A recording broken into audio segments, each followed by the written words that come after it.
Good evening. New figures reveal the youngest drivers on the region's roads continue to cause more deaths and injuries than any other group.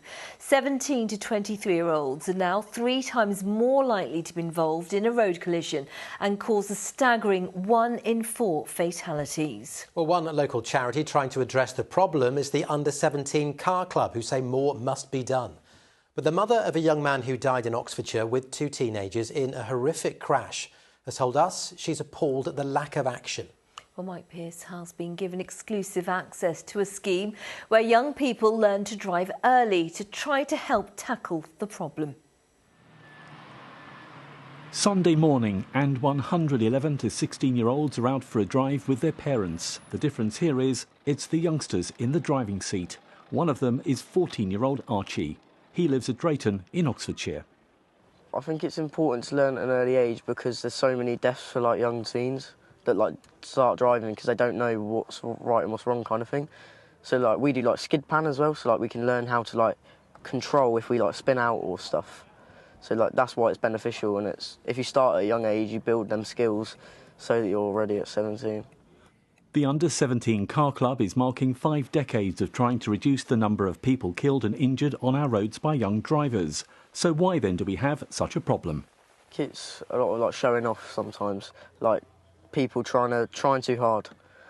So they end up losing control of the car and might end up killing them. Or it might be distractions like phones or something, or it's a lot of different things. It could just be bad drivers, could be people that aren't confident. I think the kids, when they reach 17, they want to get out on the roads and they just want to pass their driving test and be able to go out in the cars on their own. Actually, what we need to focus on is them being safe drivers, not just passing a test. And that's what we are trying to do here in helping our young members become safe drivers. The youngsters here at Castle Combe and other venues drive with their parents or instructors quite legally, as it's a private track. There are circuits that simulate different road conditions. They practice parking and difficult manoeuvres with tests as they progress.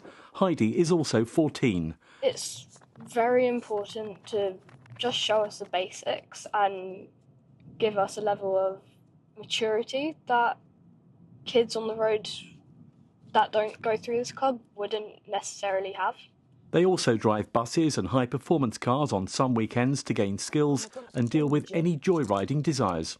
Young drivers are 3 times more likely to be involved in a crash. That's 8% of drivers, 22% of collisions.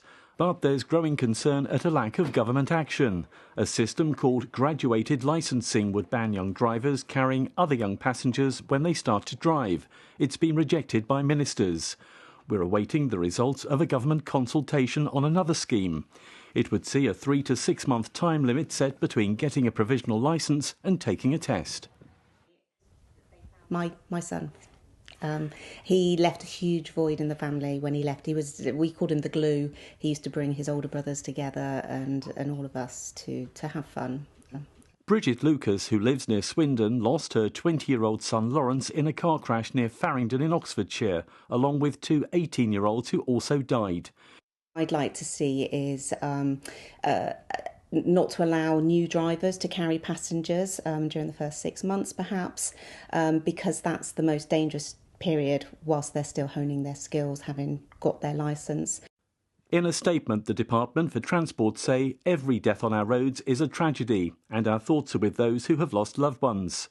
We're working to keep young people safe while maintaining their access to work, education and social opportunities.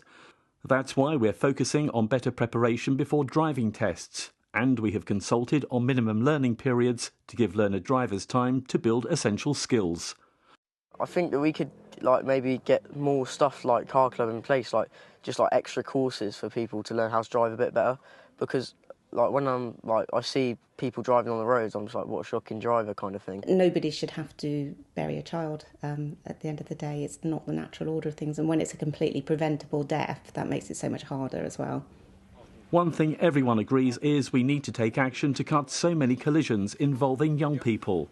The Under-17 Car Club say a network of schemes like this would help.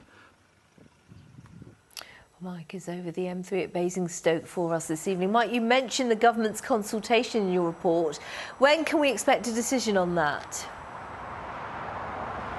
Well, the government's saying you'd like to see a 65% reduction in serious injuries and deaths on our roads over the next decade. It's been consulting on that, as you say. The plan was to say something in the autumn. I think the concern amongst the road safety community is with a new Prime Minister, potentially a new Transport Secretary, does it all get delayed? Does it all get reviewed? They will be campaigning very hard in the next few weeks to keep to the plan that should mean that we do get something announced sometime in the autumn. That would also include as well stricter drink-drive limits and potentially more sight tests for older drivers as well. As I say, the autumn was when it was all meant to be. I think it's a little bit up in the air. We will just have to wait and see.